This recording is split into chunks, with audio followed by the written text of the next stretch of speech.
ఏమన్నా blue colour కండువా ఏంది జై భీమ్ అంబేద్కర్ గారి బొమ్మ దాని గురించి ఏమైనా చెప్పగలుగుతారా? ఒక వారం రోజుల క్రితం కరీంనగర్లో ఒక వ్యక్తి తన ఇంటికి ఈ విధంగా బోర్డు పెట్టుకున్నాడు. ఎస్సీ ఎస్టీలకు మేము రెంట్కి ఇవ్వము, కేవలము హిందువులకు మాత్రమే మేము రెంట్కి ఇస్తామని ఒక బోర్డు పెట్టుకున్నాడు. అంటే ఎస్సీ మొన్న నాగర్ కర్నూల్లో ఎస్సీ కులస్తులను దసరా పండుగ నాడు దుర్గా విగ్రహం దగ్గరికి ఆ లోపలికి రానివ్వలేదు. ఆ వివక్షను తీసివేయడానికే ఈ నీలి జెండా. ఒక ఎస్సీ ఎస్టీ పైన ఒక దాడులు జరిగితే ఎవరు కూడా స్పందించరు. అదే అగ్రవర్ణాల పైన అగ్ర కులాల పైన జరిగితే వెంటనే స్పందిస్తారు. ఇప్పుడు ఎస్సీ ఎస్టీలలో గరీబోలు ఉన్నట్టుగా అగ్ర కులాలలో గరీబోలు ఉండరా? మీకు జస్ట్ ఆర్థికంగానే వెనుకబడి ఉన్నారు, కానీ కులపరంగా ఇప్పటికీ కులం పేరుతో దూషిస్తూ ఉన్నారు. మీరు దీంట్లో దిగి ఎందుకు ఫేమస్ కావాలని చెప్పేసి దీంట్లో దిగి ఎలక్షన్ టైం లోపల కొంచెం అట్లా అన్ని ఛానల్స్ ముంగట్టుండి మీడియాలో ఫేమస్ అయ్యి మీ ముఖం అందరికీ కనిపించేలాగా, అంటే కొంతమందికి ఉంటుంది కదా రే ఫేమస్ కావాలని, అట్లేమని అనుకుంటున్నారా మీరు? దీన్ని ఈ ఏదైతే జూబ్లీ హిల్స్ జిలేబీని అడ్డం పెట్టుకొని చేయడానికి అట్లా అనుకుంటే, ఆ విధంగా అనుకుంటే ఇది ఒకటే దారి కాదు, ఎన్నో దారులు ఉన్నాయి. ఇది ముళ్ళదారి. నేను ఎవరినో తిట్టి ఫేమస్ అవ్వాలనుకుంటే నేను అవ్వచ్చు. బీఆర్ఎస్ ప్రభుత్వం 9 సంవత్సరాలు చాలు అని కాంగ్రెస్ ప్రభుత్వం, ఎందుకంటే ప్రత్యామ్నాయం లేదు కదా. సో కాంగ్రెస్ని ఎన్నుకున్నారు. అది కూడా ఈయన ముఖం చూడలేదు. నిజంగా ఈయన ముఖం చూస్తే ఇప్పుడు కూడా నవీన్ యాదవ్ గారికి నాకు తెలిసి రేవంత్ రెడ్డి గారి మీద నమ్మకం లేదు. నమ్మకం ఉంటే ప్రస్తుతము మీరు చూడండి, ఇది కాంగ్రెస్ కండువా. ఈ కండువా పైన రాహుల్ గాంధీ నవీన్ యాదవ్ ఉన్నాడు, కానీ రేవంత్ రెడ్డి లేడు. చిన్న శ్రీశైలం యాదవ్ అనుకుంటాను పేరు. ఆయన 15 ఏళ్ల వయసులోనే దొంగ ఓటు వేసిందని ఆయన ధైర్యంగా మీడియా ముఖంగా చెప్పుకుంటున్నాడు. ఒక ఎమ్మెల్యే అభ్యర్థి తండ్రి, నేను 15 ఏళ్ల వయసులోనే, అంటే నాకు ఓటు హక్కు లేని వయసులోనే నేను దొంగ ఓట్లు వేశాను అని అంటే సమాజానికి నువ్వు ఏం మెసేజ్ పాస్ చేస్తూ ఉన్నావు? నువ్వు బీసీ కార్డు పెట్టుకుని బీసీ బిడ్డకు నేను టికెట్ ఇచ్చా నువ్వు అంటున్నావు. నేను ఒక రౌడీకి గూండాకు టికెట్ ఇచ్చావని నేను అనట్లేదు. బీఆర్ఎస్ ప్రభుత్వము బీజేపీ ప్రభుత్వం కోడై కూస్తున్నది. హలో, హాయ్, నమస్తే. నేను మీ దేవ్. ఈరోజు మన స్పెషల్ గెస్ట్ దేవాతి శ్రీనివాస్ గారు. దేవాతి శ్రీనివాస్ గారు జూబ్లీ హిల్స్ బైపోల్ ఎలక్షన్లో ఇండిపెండెంట్ క్యాండిడేట్గా ఒక పార్టీ తరఫు నుంచి నామినేషన్ వేశారు. తన నామినేషన్ యాక్సెప్ట్ కూడా అయింది. సో దేవాతి శ్రీనివాస్ గారితో ఈరోజు చిన్న చిట్ చాట్. నమస్తే అండి శ్రీనివాస్. నమస్తే అన్న. ముందుగా కైజర్ న్యూస్ ప్రేక్షకులకి నా ప్రత్యేక ధన్యవాదాలు. ఏమన్నా బ్లూ కలర్ కండువా ఏంది జై భీమ్ అంబేద్కర్ గారి బొమ్మ ఏంది అది, అంటే దాని గురించి ఏమైనా చెప్పగలుగుతారా? ఇది నీలి జెండా అన్న. ఏంటంటే ఎక్కడైతే కుల వివక్ష జరుగుతూ ఉన్నదో, ఎక్కడైతే అన్యాయం జరుగుతూ ఉన్నదో తిరగబడడానికి, అంటే ప్రభుత్వానికి చట్టానికి వ్యతిరేకంగా కాదు, కానీ ప్రభుత్వ లోపాలను చూపిస్తూ చట్టాలను అరగడుతూ మరి ఈ 2020 సంవత్సరంలో కూడా కుల వివక్ష ఉన్నదని నేను నిరూపిస్తా. ఎందుకంటే నిన్న ఒక వారం రోజుల క్రితము కరీంనగర్లో ఒక వ్యక్తి తన ఇంటికి ఈ విధంగా బోర్డు పెట్టుకున్నాడు. ఎస్సీ ఎస్టీలకు మేము రెంట్కి ఇవ్వము, కేవలము హిందువులకు మాత్రమే మేము రెంట్కి ఇస్తామని ఒక బోర్డు పెట్టుకున్నాడు. అంటే వాళ్ళు ఏం చెప్పదలుచుకున్నారంటే ఎస్సీ ఎస్టీలు హిందువులు కాదు అని. కాబట్టి వివక్ష మొన్న నాగర్ కర్నూల్లో ఎస్సీ కులస్తులను దసరా పండుగ నాడు ఆ దుర్గా విగ్రహం దగ్గరికి ఆ లోపలికి రానివ్వలేదు. సో ఇంకా వివక్ష జరుగుతూ ఉన్నది. ఆ వివక్షను తీసివేయడానికే ఈ నీలి జెండా. అన్న, ఈ వివక్ష అనేది ఎక్కడో ఒక చోట ఒక పిచ్చోళ్ళు ఉంటారు. ఆ పిచ్చోళ్ళ మాటలు పట్టుకొని వివక్ష ఉంది అని చెప్పేసి ఏదైతే మీలాంటి కొంతమంది అంటున్నారో, ఎక్కడుంది వివక్ష? నాకు ఎక్కడ కనిపిస్తలేదు వివక్ష. కుల వివక్ష ఉంది, సామాజికంగా వివక్ష ఉంది, ఆర్థికంగా వివక్ష ఉంది. మీకు ఎగ్జాంపుల్ చెప్తాను. మొన్న 211 మంది జూబ్లీ హిల్స్ అసెంబ్లీలో నామినేషన్ వేశారు. ఎందుకు 136 మంది నామినేషన్ రిజెక్ట్ అయ్యాయి? ఎందుకంటే నేను ప్రత్యేక సాక్షిని. నా నామినేషన్ యాక్సెప్ట్ అయినా కూడా అక్కడ నేను రిజెక్ట్ అయిన అభ్యర్థుల పక్షంగా నేను ఫైట్ చేయడం జరిగింది. నన్ను ఈ విధంగా పోలీసులు కూడా నన్ను ఈ విధంగా క్వశ్చన్ వేశారు. నేను స్క్రూటినీ రోజు పోతున్నప్పుడు మన సింబల్ అలాట్మెంట్ గురించి వెళ్తున్నప్పుడు, సార్ మీరు రాకూడదు అన్నారు. ఎందుకు రాకూడదు అని అడిగాను. సార్ మాకు ఆర్డర్స్ ఉన్నాయి, రిజెక్ట్ అయిన పర్సన్స్ ఈ పరిధిలో ఉండకూడదు అని. నేను అన్నాను, ఎవరు చెప్పారు మీకు? మీదైతే యాక్సెప్ట్ అయింది కదా. అవును, నాది యాక్సెప్ట్ అయింది. మరి ఎందుకు మరి రిజెక్ట్ అయిన వాళ్ళతో?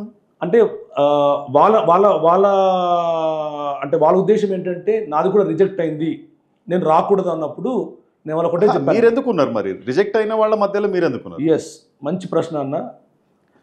ఈ సమాజంలో ఇప్పుడు 81 మంది యాక్సెప్ట్ అయ్యారు కదన్న. 81 మందిలో 80 మంది ఎవరు కూడా రిజెక్ట్ అయిన నామినేషన్స్ అంటే అభ్యర్థుల పక్షాన ఎవరు నిలబడలేదు. ఒక్కోటి నేను నిలబడ్డా. ఎందుకు నిలబడ్డా అంటే మీకు టైం పాస్ అవుతలేదేమో. టైం పాస్ కాదన్న, ఇది టైం పాస్ కాదు. ఇది నేను రాజకీయాల్లోకి రావాలనుకున్నప్పుడు. రాజకీయాల్లోకి రావాలంటే ఎన్నో మార్గాలు ఉన్నాయి. ఇది ఒక మార్గమా? ఇది రాజకీయాల్లోకి రావాలనుకున్నప్పుడు నాకు చిన్నప్పటి నుంచి రాజకీయం అంటే ప్యాషన్ కాబట్టే నేను స్టూడెంట్స్ లెవెల్లో కూడా నేను ఎన్ఎస్యులో ఉన్నాను. ఆ తర్వాత నా చదువులు అయిపోయిన తర్వాత నేను గల్ఫ్కి వెళ్ళడం జరిగింది.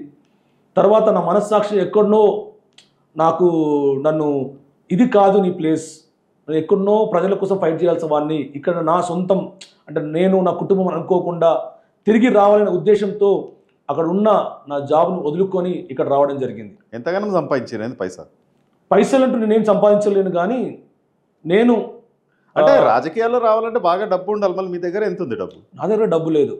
డబ్బు లేకపోతే రాజకీయాల్లో నో ఎంట్రీ కదా. ఇప్పుడు అదే రాజకీయ పార్టీలు ఎట్లా సృష్టించాయి? రాజకీయాలలో రావాలంటే డబ్బు ఉండాలి, లేదంటే మీకు గుండాయిజం ఉండాలి. మీరు రెండిట్లో ఏదైనా ఉందా? రెండు కాదు. రాజకీయంకు రావాలంటే డబ్బు ఉండాలి, మాఫియా ఉండాలి, మీడియా ఉండాలి. ఇవి నా దగ్గర లేదు. కానీ అంటే మీరు అన్ఫిట్ అంటే వాళ్ళ దృష్టిలో అన్ఫిట్, నా దృష్టిలో నేను పోరాడగా తత్వం నాకున్నది. ప్రజల కార్యకర్తగా ఉండండి. మరి ఏదో పార్టీలో పోయి ఇప్పుడు నేను కార్యకర్తనే కదా. నేను బహుజన ముక్తి పార్టీలో నేను కార్యకర్తను. మరి కార్యకర్తగా ఉన్నారు, మరి ఎమ్మెల్యేకి ఎందుకు నామినేషన్ వేసారు అంటే ఈ జూబ్లీహిల్స్ జిలేబీ మీరు కూడా తిందామనేనా? ఇటు మీకు ఒకటే చెప్పదలుచుకున్నా, పార్టీ నుంచి ఎవరైనా స్ట్రాంగ్ క్యాండిడేట్ అవసరము. వాళ్ళకు తెలుసు. అంటే మీరు స్ట్రాంగ్ అనుకుంటారా? ఖచ్చితంగా నేను స్ట్రాంగ్ అనుకుంటా. ఏ రకంగా స్ట్రాంగ్ అనుకుంటారు? ఏ రకంగా అనుకుంటా అంటే, మీరు నిజాలు నిర్భయంగా చెప్పే దమ్ము అక్కడ ఉన్నదా? నాకు ఉన్నది కాబట్టే రిజెక్ట్ అయిన ఏ విషయాలు రిజెక్ట్ చేశారో ఆర్ఓ గారు, ఆ విషయాలు కూడా నేను మీడియాకు చెప్పడం జరిగింది కదా.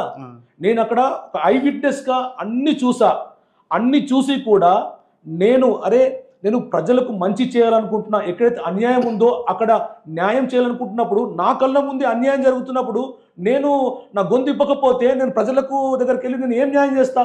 గొంతిప్పారు. మరి గొంతిప్పినందుకు ఏమొచ్చింది సొల్యూషన్ రాకపోవడం వల్ల నేను ఎలక్షన్ కమిషన్ ఆఫ్ ఇండియన్ కూడా అప్రోచ్ అయ్యాను. లోపలికి రానియలేదా నిన్న? లేదు, మేము సుదర్శన్ రెడ్డి గారిని కలిసాము, డిప్యూటీ కమిషనర్ కలిసాము. మరి తీసుకురా మరి మీ కంప్లైంట్ తీసుకున్నారు. వాళ్ళు అన్నది ఒకటే మాట, కంప్లైంట్ లెటర్ తీసుకోలేదని నేను నిన్న. లేదు తీసుకున్నారు. మీకు కావాలంటే దాని అక్నాలజ్మెంట్ చూపిస్తా.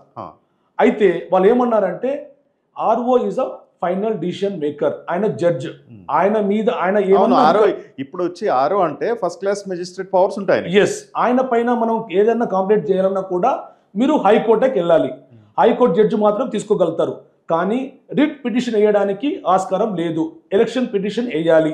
ఆ ఎలక్షన్ పిటిషన్ కూడా ఎలక్షన్స్ అయిపోయిన తర్వాత వేయాలి. సో దానివల్ల ప్రయోజనం లేదు. కానీ పోరాడచ్చు, ప్రజల్లో చైతన్యం తీసుకొని రావచ్చు. ఈ ప్రభుత్వం చేస్తున్న ఆకడాలను, మరి వీళ్ళు ఏవైతే గుండాయిజం చేస్తున్నారో, ఏవైతే అధికారులను కూడా బెదిరిస్తున్నా ఉన్నారో, వాటిని ప్రజలకు దగ్గరికి వెళ్ళి నిజాలు చెప్పొచ్చు కదా. అంటే మీరు ఇప్పుడు ఇట్లాంటి ఎలక్షన్ టైంలోనే కనిపిస్తారా, లేకపోతే రెగ్యులర్ టైంలో కూడా కనిపిస్తారా? రెగ్యులర్ టైంలో కూడా కనిపిస్తాను. మొన్న రీసెంట్గా మీరు బీసీ ఉద్యమంలో కూడా మేము పాల్గొనడం జరిగింది. ఎందుకంటే ఈ ఎలక్షన్స్ వచ్చినప్పుడే ఎస్సీ, ఎస్టీ, బీసీ, మైనారిటీ ప్రజలను ఈ పార్టీలు అంటే మాయ చేస్తున్నాయి. ఎందుకట్లా? ఎప్పుడు చూడు ఎస్సీ, ఎస్టీ, బీసీ అని చెప్పేసి దీన్నే పట్టుకొని తిరుగుతుంటారు. మీలాంటి సోకాల్డ్ పొలిటీషియన్స్ పైనుంచి కింది దాకా మా అంటే ఏదైనా అంటే ఎస్సీ, ఎస్టీ అంటారు, ఏదంటే బీసీ అంటారు, లేదంటే రిలీజన్ జోలికి వస్తారు. వేరేది ఏం దొరకదా మీకు పబ్లిక్కి సేవ చేయడానికి? ఆ పార్టీలో ఉన్న ఈ so called SC, ST, BC, minority ప్రజలు వారిని చైతన్యం తెద్దామని, ఒకవేళ ఒక ఎస్టీ పైన ఒక దాడులు జరిగితే ఎవరు కూడా స్పందించరు. సరే, అదే SC, అదే ST అదే అగ్రవర్ణాల పైన అగ్రకులాల పైన జరిగితే వెంటనే స్పందిస్తారు. అంటే ఎస్సీ ఎస్టీలు అండ్ అగ్రకులాలలో ఇప్పుడు ఎస్సీ ఎస్టీలలో గరీబోలు ఉన్నట్టుగా అగ్రకులాలలో గరీబోలు ఉండరా? గరీబోలను కూడా అదే చెప్తున్నా, ఆ గరీబోలను ఎస్సీలు వేయండి కదా, 7% కూడా లేరు, అయినా కూడా 10% ఇస్తున్నారు కదా, దానివల్ల ఉపయోగం జరుగుతుంది కదా, దాన్ని మేము అబ్జెక్ట్ చేయట్లేదు కదా.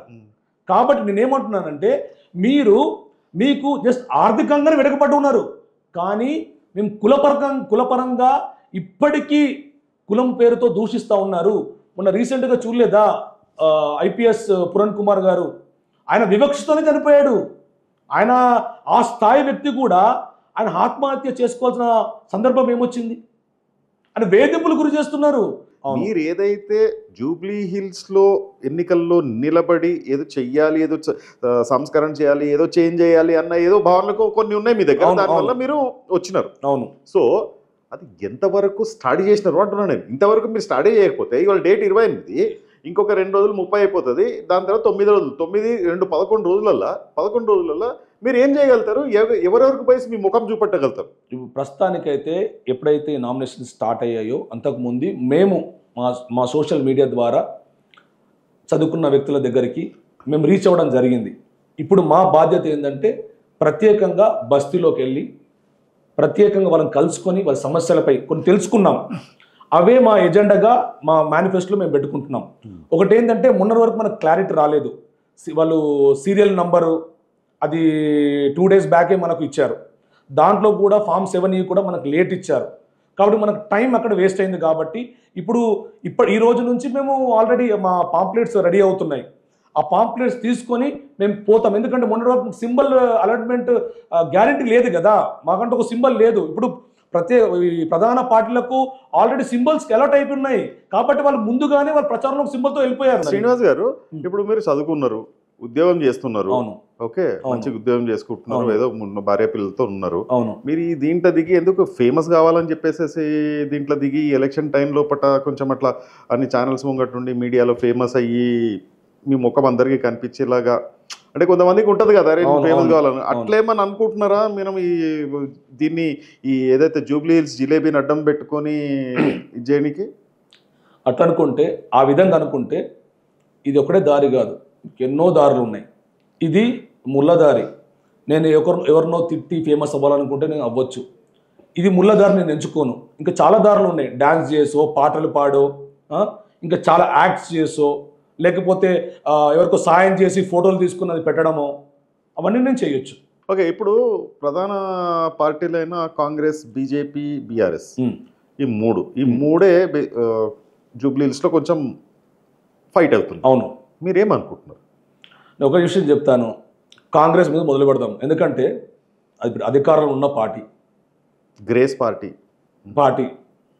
కానీ ఒక విషయం చెప్తా, రేవంత్ రెడ్డి మన ముఖ్యమంత్రి గారు ప్రజలను మాయ చేసి మభ్యపెట్టి అధికారంలోకి వచ్చిండు.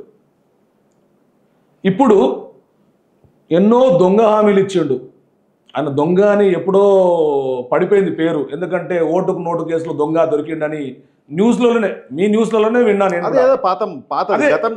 గతం గతహ కానీ ఆ బ్యాక్గ్రౌండ్ అయితే పోదు కదా. అయితే దొంగ హామీలు అయితే ఇచ్చిండు కదా, మరి గెలిపించుకున్నది మీరే కదా. అవును. ఎందుకంటే మరి అట్లాంటప్పుడు దొంగ అని చెప్పేసి అప్పుడు ఏదో దొరికిండంటే మరి ఎందుకు గెలిపించుకొని సీఎం కుర్చీ మీద కూర్చోబెట్టినారు? ప్రజలు చేశారు అదే పబ్లిక్. ఎందుకంటే ఒక నియంత పోకడలు పోయిండు కాబట్టి కేసీఆర్ గారిని పక్కన కూర్చుని పెట్టాలని ఈ వ్యక్తిని నమ్మలేదు, కాంగ్రెస్ ని నమ్మిండ్రు. ఎందుకంటే ఈ బీఆర్ఎస్ ప్రభుత్వం 9 సంవత్సరాలు చాలు అని కాంగ్రెస్ ప్రభుత్వం, ఎందుకంటే ప్రత్యామ్నాయం లేదు కదా. సో కాంగ్రెస్ని ఎన్నుకున్నారు. అది కూడా ఈయన ముఖం చూడలేదు. నిజంగా ఈయన ముఖం చూస్తే ఇప్పుడు కూడా నవీన్ యాదవ్ గారికి నాకు తెలిసి రేవంత్ రెడ్డి గారి మీద నమ్మకం లేదు. నమ్మకం ఉంటే ప్రస్తుతము మీరు చూడండి, ఇది కాంగ్రెస్ కండువా.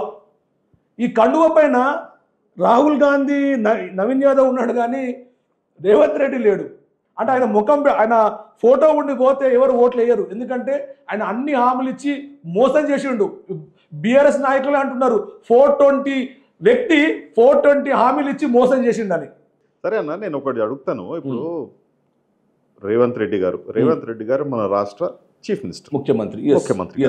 అంటే మన ఫ్యామిలీ, అంటే తెలంగాణ ఫ్యామిలీకి ఒక పెద్ద మనిషి, అంటే ఇంటికి నాయనలాగా. అవును అట్లా ఇప్పుడు ఆయననే నన్ను సంపుకొని కోసుకొని తిన్నా పైసలు లేవు అని చెప్పేసి ఏదైతే అన్నాడో ఆయన, అన్నప్పుడు మనమందరం ఆయన బిడ్డలుగా, మనం ఇంటి పెద్ద మనిషిగా మనం సానుకూలంగా స్పందించి అరే నిజంగానే వచ్చిండు కదా, రాగానే పైసలు లేవు, ఖజానా అంతా ఖాళీ అయిపోయింది, ఆయన కొంచెం రేవంత్ రెడ్డి గారికి మనం సపోర్ట్ చేద్దాము, కొంచెం టైం ఇద్దాము, ఇప్పుడే ఏంది కదా 2 సంవత్సరాలు కావస్తుంది, ఇంకో సంవత్సరం సంవత్సరం ఆయన చెప్తున్నాడు, నేను చేస్తా అంటున్నాడు, నేను ఇచ్చిన హామీలో నేను ఇద్దాం అనుకుంటున్నాను, కాకపోతే లేవు నా దగ్గర పైసలు, నన్ను కోసుకొని తిన్నా నా దగ్గర లేవు, ఢిల్లీకి పోతే దొంగలు చూసినట్టు చూస్తుర్రు అన్నట్టుగా ఆయనే అన్నాడు.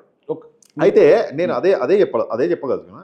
సో మనం రేవంత్ రెడ్డి గారిని ఆయన ఏదో చేస్తుండు, అది ఏదో చేసేసిండు అని చెప్పేసి బూచిగా చూపెట్టడం కంటే కొంచెం టైం ఇస్తే బాగుంటుందేమో అని నేను అనుకుంటున్నా. మరి దానికి మీరేమంటారు?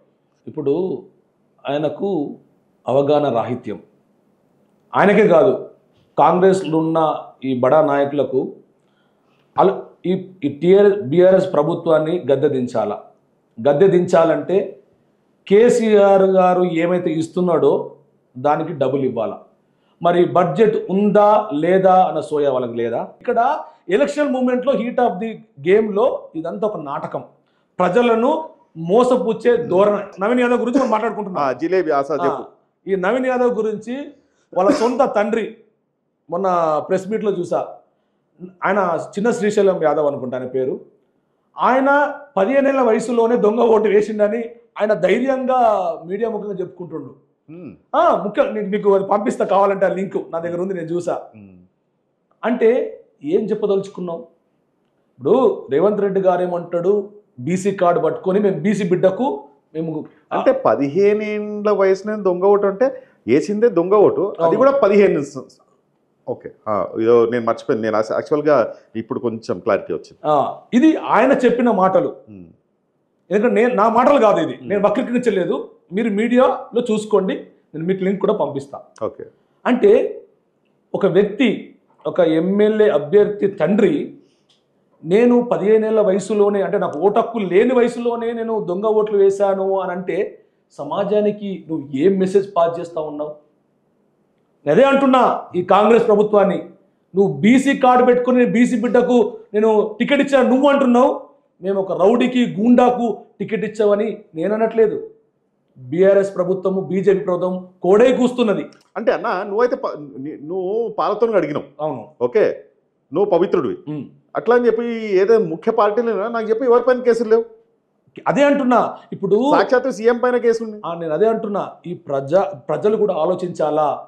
అంటే ఒక రౌడీ షీటర్ కానీ, ఎటువంటి పోక్సో కేసులు ఉన్న వ్యక్తులు కూడా కానీ, అటువంటి వాళ్ళని మీరు ఎమ్మెల్యే గెలిపించుకుంటే రేపు తెల్లారి మీకు దందా కోసం ఇంటికి వస్తారు, ఇవ్వకపోతే కొడతారు, చందలు ఇవ్వకపోతే కొడతారు.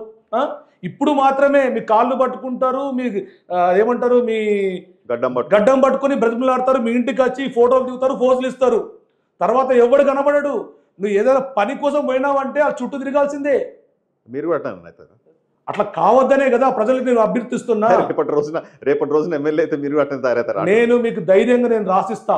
దాంట్లో ఏదైనా సరే అన్యాయంగా సొమ్ము నాకు వచ్చిందంటే నన్ను లైఫ్ టైం బ్యాన్ చేసి ఆ డబ్బులు మీరు తీసుకోవచ్చు. నేను రాసివ్వగలుగుతా అఫిడవిట్ మీద, నా కుటుంబం కూడా రాసివ్వగలుగుతుంది. ఆ దమ్ము మీకున్నదా? రాజకీయ నాయకులకు ఉన్నదా? మీరు అఫిడవిట్లో ఒక అమౌంట్ మీరు రాంగ్గా ఇస్తూ ఉన్నారు, మీకు కోట్లు బయట మాత్రం 2000 కోట్లు 10,000 కోట్లు అని నంబర్స్ అంటూ ఉన్నారు. ఏది నిజమో నాకు అర్థం అవ్వట్లేదు. నేను ఏమంటున్నానంటే ఈ 3 పార్టీలు కూడా దొంగలే.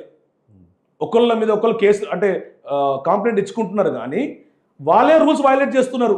కాంగ్రెస్ గురించి మాట్లాడడం. అవును, ఇప్పుడు ఏమంటారు, కాంగ్రెస్ స్ట్రెంత్ ఎట్లుందంటారు? కాంగ్రెస్ ప్రభుత్వంలో ఉంది కాబట్టి వాళ్ళు నయానో భయానో బెదిరించి గెలవాలని ముందుకు సాగుతున్నారు. దాంట్లో ఉన్నారు, నేను లేదని అన్నాను, ఉన్నారు, కానీ గెలుస్తారా గెలవరా అనేది ప్రజల చేతిలో ఉన్నది. నాకు తెలిసి వాళ్ళైతే గెలవరని నాకు ఒక. సరే, నెక్స్ట్ ఇప్పుడు మనం బీఆర్ఎస్కి వద్దాం.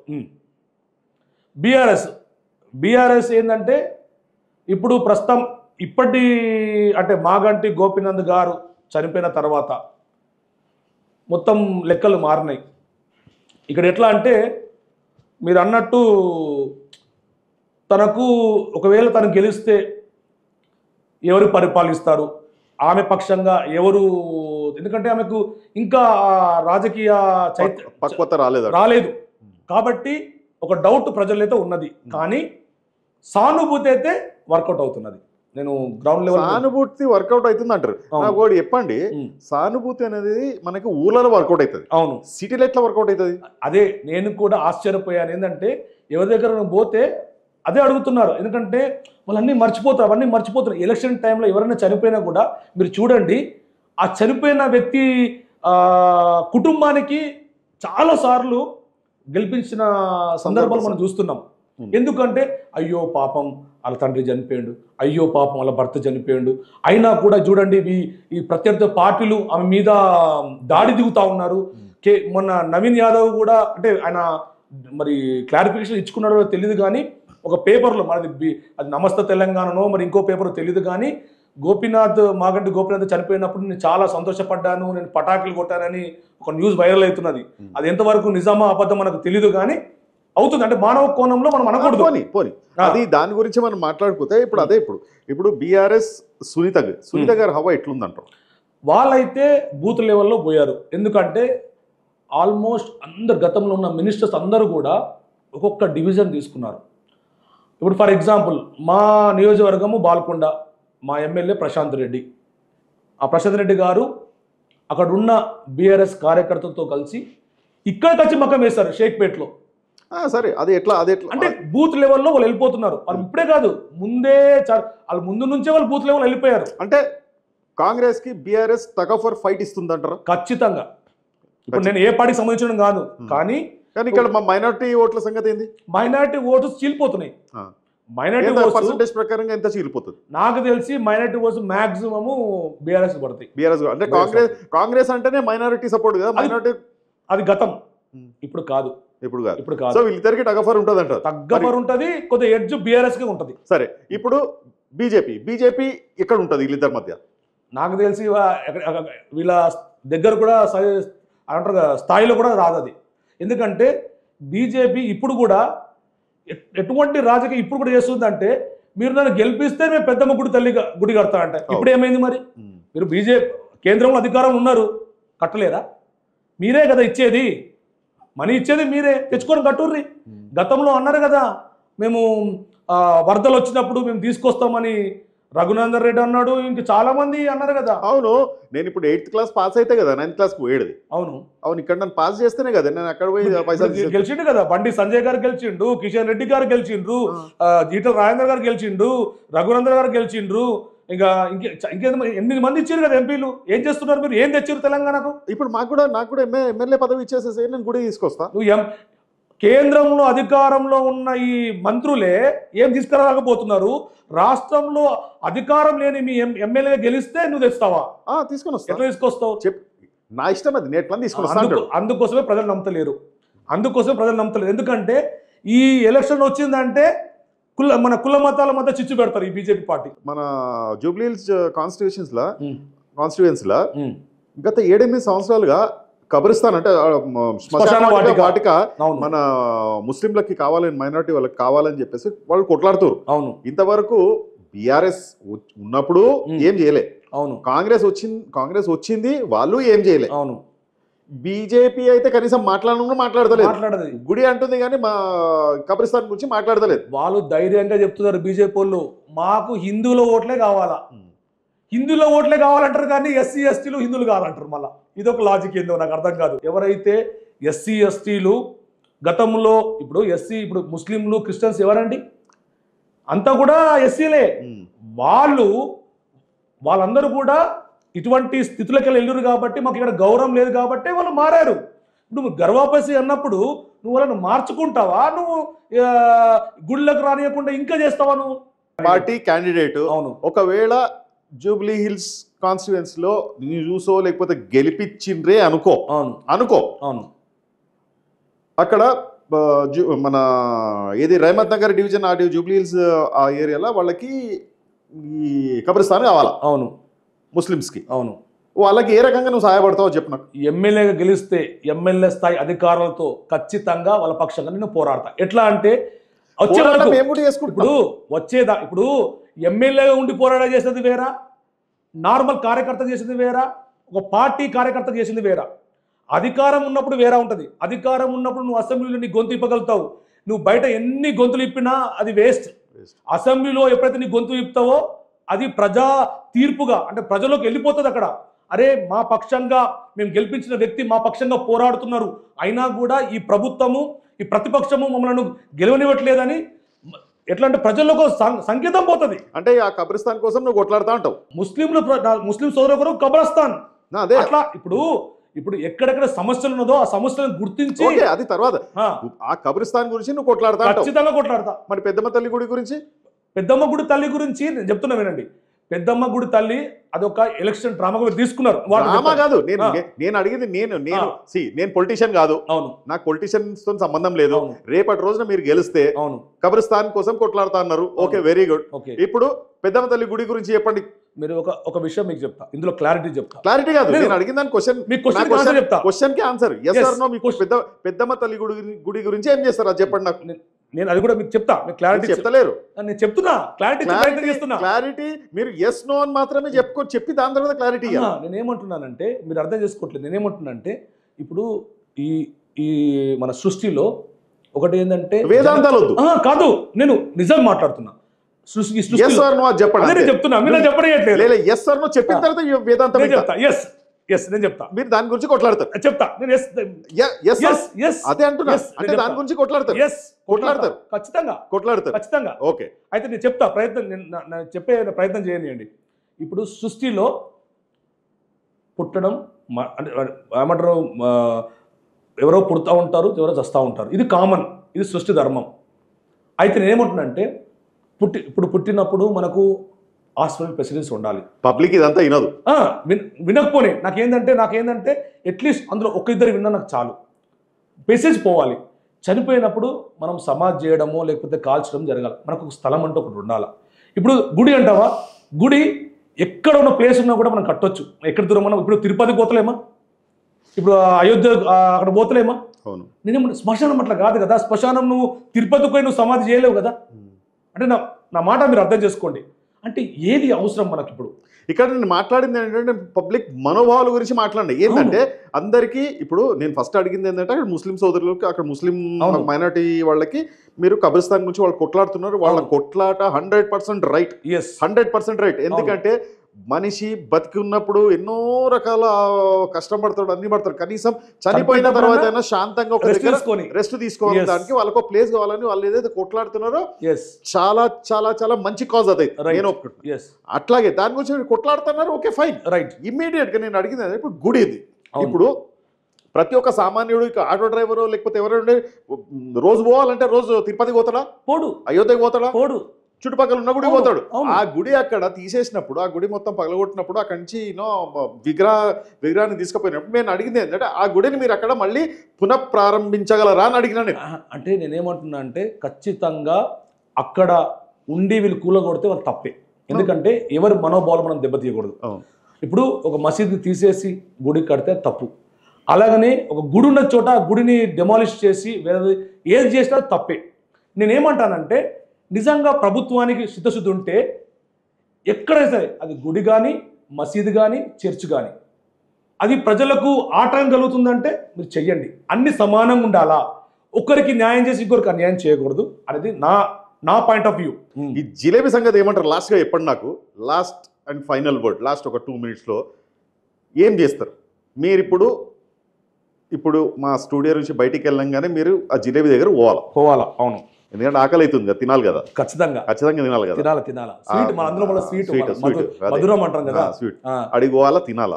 ఓకే, తినాలంటే తయారు చేయాలంటే మీరు ఏ రకంగా తయారు చేస్తారు చెప్పండి. ఇప్పుడు అంటే ఆ జిలేబీకి తినాలన్న కోరిక మాకు కూడా ఉన్నది కాబట్టి ఆ తినాలంటే దానికి కావాల్సిన వంటకాలు పదార్థాలు ఏమి కావాలో నేను చెప్తా. మేము పెట్టుకున్నాం మా ఎజెండాలో. చెప్పండి మా మేనిఫెస్టో నేను చెప్పుకుంటాను.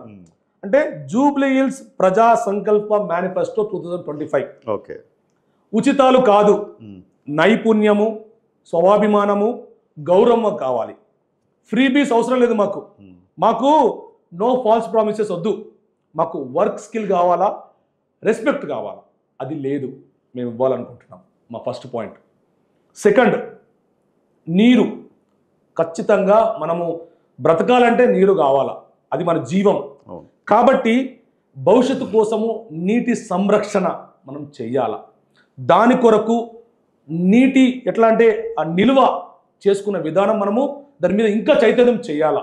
ప్రతి ఇంటి దగ్గర ఉంకుడు గుంతనో ఖచ్చితంగా, ఎందుకంటే ఎండాకాలం వచ్చినప్పుడు వాటర్ స్కేర్సిటీ చాలా ఉంది కాబట్టి ఖచ్చితంగా water harvesting for every colony మనం చేయాలా. అది మేము అనుకుంటాం, ఒకవేళ మేము ప్రజలు మమ్మల్ని ఆశీర్వదిస్తే ఒక టైం పీరియడ్ లోపు, 90 days లోపు దాన్ని ప్రభుత్వ దృష్టిలోకి తీసుకుపోవాలన్న ఆలోచన మాకున్నది. ఇది సెకండ్. థర్డ్, మనం చూస్తే ఇప్పుడు ఈ జూబ్లీస్ కాన్స్టిట్యుయెన్సీలో భయంకరమైన రోడ్లు, గుంతలు, డ్రైనేజీలు. మొన్న ఒక ఇంటర్వ్యూ ఇచ్చాను, డ్రైనేజ్ గబ్బు వాసనలోనే నేను ఇంటర్వ్యూ ఇచ్చాను. మేము చెప్తున్నామంటే గర్వంగా నడిచే రహదారులు మేము చేస్తాం. థర్డ్, ఇప్పుడు ఉన్నోడు పిల్లలు ఉన్నారు బంగ్లాలు. ఇప్పుడు మన జూబ్లీస్ అనుకుంటున్నాం, మొత్తం బంగ్లాలో ఉంటున్నారు. వాళ్ళ పిల్లలందరూ కూడా కార్పొరేట్ స్కూల్లోకి పోతున్నారు. మా బస్తీ పిల్లలు ఏడబోతున్నారు, గవర్నమెంట్ స్కూల్లోకి పోతున్నారు. ఓకే, మా పిల్లల్ని కార్పొరేట్ స్కూల్ పొమ్మని మేము అనట్లేదు, కానీ ఆ కార్పొరేట్ స్థాయి స్కూళ్ళను ప్రభుత్వంలో మేము ఏర్పాటు చేసేందుకు కృషి చేస్తామంటున్నా. ఇంకోటి హాస్పిటల్స్. ఇదే ఇప్పుడు మన జూబ్లీస్లో చూస్తే అపోలో ఉన్నది, బసవతారకం ఉన్నది, ఇలా చాలా హాస్పిటల్స్, యశోద ఉన్నది, కిమ్స్ ఉన్నది. అవన్నీ కూడా బస్తీలలో అక్కడ పెట్టే అంత స్తోమత లేదు. కాబట్టి ఒక మొబైల్ హాస్పిటల్ అక్కడ పెట్టాలి ఎమర్జెన్సీలో. ఇంకోటి ఏంటంటే ఈ గవర్నమెంట్ హాస్పిటల్స్ కూడా ఆ విధంగా, ఎందుకంటే గవర్నమెంట్ దగ్గర డబ్బు ఉంది. మీరు ఉచిత ఫ్రీబీస్ ఇచ్చే బదులు వీటిని మీరు ఇటు మళ్లించండి. నేనేమంటున్నానంటే ఉచిత విద్య, ఉచిత వైద్యం మీరు ఇవ్వండి, మిగతా ఫ్రీబీస్ ఏం అవసరం లేదని మా మేనిఫెస్టో. ఇంకొకటి 4, మీరు ప్రతి గల్లీకి అంటే ఐటీఐ, పాలిటెక్నిక్ అంటే వాళ్ళకు ఒక సెంటర్ ఏర్పాటు చేయండి. వాళ్ళు ఉద్యోగం కొరకు. ఇది అత్యాశ అయిపోతుంది కదా, ప్రతి గల్లీకి ఐటీఐ. నేను చెప్తాను, ఇప్పుడు ఒక గల్లీ ఉంది, ఆ గల్లీలో కొందరు మెకానిక్లు ఉన్నారు, నేర్చుకునే ఇప్పుడు చదువుకునే స్తోమత లేదు, నేర్చుకోవాలనుకుంటారు కదా, ట్రైనింగ్ ఇప్పించండి. వాడు ఒక షాప్ పెట్టుకుంటాడు, వాడు స్వయం ఉపాధి ఉంటుంది కదా. ఇంతకుముందు అప్పుడెప్పుడో విన్నాం సెట్విన్ సెంటర్లు ఉండే. ఓకే, సెట్విన్ సెంటర్లు ఉండే. ఆ సెట్విన్ సెంటర్లు ప్రారంభిస్తే అయిపోతుంది కదా. అదే నేను ఏమంటున్నా, స్కిల్ నేర్చుకో, ఉద్యోగం తెచ్చుకో, ఎవరి మీద ఆధారపడే అవసరం లేదని అంటున్నా. డెవలప్మెంట్, ఎస్, దాని గురించి. అది మా 4th. ఇంకోటి 5th, స్వయం ఉపాధికి ప్రజల నుంచి నిధి సేకరించి ప్రజలకు హెల్ప్ చేయడం. అది చెయ్యొచ్చు. ఎందుకంటే ఇప్పుడు ఎలక్షన్స్ వస్తున్నాయంటే ఎన్నో పెద్ద పెద్ద కార్పొరేట్ సంస్థలు పార్టీలకు ఫండ్ ఇస్తున్నారు. ఆ ఫండ్ వేస్ట్, ఎందుకంటే దాన్ని సక్రమంగా వీళ్ళు నిర్వహించట్లేదు. ఇక్కడ మీరు చెప్పగానే గెలవడం కాదు, ఈ మాటలు పబ్లిక్ నమ్ముతుందా అని చెప్పుకుంటూ పోతా, 20 సంవత్సరాలు కానీ చెప్పుకుంటూ పోతా. ఒక రోజు మాత్రం ఈ విషయాలపై అసెంబ్లీలో మాత్రం గొంతు విప్పుతా. నా ప్యాషన్ ఈజ్ టుమారో అంటే it may be 10 years, 15 years, 20 years, till I live in this world. నేను బ్రతుకున్నంత కాలము వీటి కొరకు ఫైట్ చేస్తా. ఏదో ఒక రోజు అసెంబ్లీకి ఏదో పోతా, ఖచ్చితంగా పోతా, ఎప్పుడో ఒకసారి, ఖచ్చితంగా. నిజంగా ఆ గురి నాకుంది, నా గురే అది, ప్యాషన్. ఇప్పుడు నా గొంతు విప్పాలంటే అది ఎమ్మెల్యేగా పోయి అసెంబ్లీలో కూర్చొని మాట్లాడాలని చెప్పేసి ఉంది. సమస్యలపై మాట్లాడాలా, ఊరికే మాట్లాడడం కాదు. సంపాదించాలని ఉంది. సంపాదించడానికి కూడా ఇదేందుకన్నా, నేను గల్ఫ్ లో నాకు సాలరీ, మినిస్టర్ కావాలన్నా, మినిస్టర్ ఎందుకన్నా ఇప్పుడు చూడు, నేనేమంటున్నా అంటే మినిస్టర్ అయినంత, మీకు ముందే చెప్పాను, నేను గెలిచిన తర్వాత నా ఏవైతే నా అఫిడవిట్ ఇచ్చానో ఆ అఫిడవిట్కి 5 సంవత్సరాల తర్వాత నా చుట్టూ ఎవరైనా బినామీ పెట్టుకుంటారు. యూ కెన్ హ్యావ్, నాపై సిబిఐలు వేస్తావో, ఈడీలు వేసుకుంటావో, ఏమైనా వేసుకో, నీకు దమ్ము ధైర్యం ఉంటే దొరకబట్టు. అంటే దొరకబట్ట కూడా చేస్తా అంటావు. ఎట్లా చేస్తా, అదే అంటున్నా. దమ్ము ధైర్యం ఉంటే దొరకబట్ట అంటే దొరకబట్ట కూడా చేస్తా అంటున్నావు. మీరు తప్పుగా మీరు అనుకుంటున్నారు. నేనేమంటున్నా, అంత ధైర్యంగా చెప్పగలుగుతున్నాను అంటున్నా. అంటే దొరకకుండా చేస్తా అంత ధైర్యం చెప్తావు. ఎట్లా చెప్తావు దొరకకుండా? ఏమో ఆలోచన ఉంటే నేను ఇక్కడ ఎందుకు వస్తానా? ఆలోచన ఉంటే నేను ఇక్కడ ఎందుకు వస్తా? నేను గల్ఫ్లోనే ఉంటా కదా. గల్ఫ్లో నా పిల్లలు అక్కడే పుట్టారు. నా పిల్లలను మంచి స్థాయిలో ఉండే ఇక్కడ వచ్చి మేము కష్టపడతలేమా అంటే నేను ఏమంటున్నా అంటే నా పిల్లలు అక్కడ ఏంటంటే నాకు ఒక ఆశ ఏంటంటే ప్రజలకు మంచి చేయాలా, బతుకున్న రోజులు అరే ఇలాంటి నాయకుడు మళ్ళీ ఒకడు పుట్టినరా, ప్రజల కోసము సేవ చేస్తున్నారా అన్న ఒక మాట చాలు, అది సెల్ఫ్ సాటిస్ఫాక్షన్. మన మనస్సాక్షి మనల్ని ఎప్పుడు గద్దిస్తూ ఉంటుంది. ఆ మనస్సాక్షిని మనము ఎవరైనా మోసం చేయొచ్చు, దేవుని మోసం చేయొచ్చు, చూసే మనుషులు మోసం చేయొచ్చు, కానీ నీ మనస్సాక్షిని నువ్వు మోసం చేయలేదు. కాబట్టి నా మనస్సాక్షిని మోసం చేయదలుచుకోలేదు.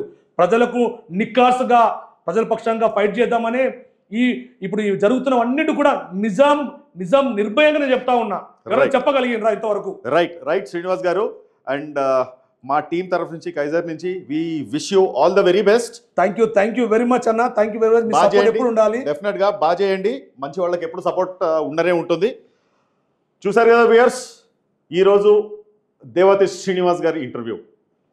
మీరు ఏమనుకుంటున్నారో కామెంట్స్ రూపంలో చెప్పండి. Thank you.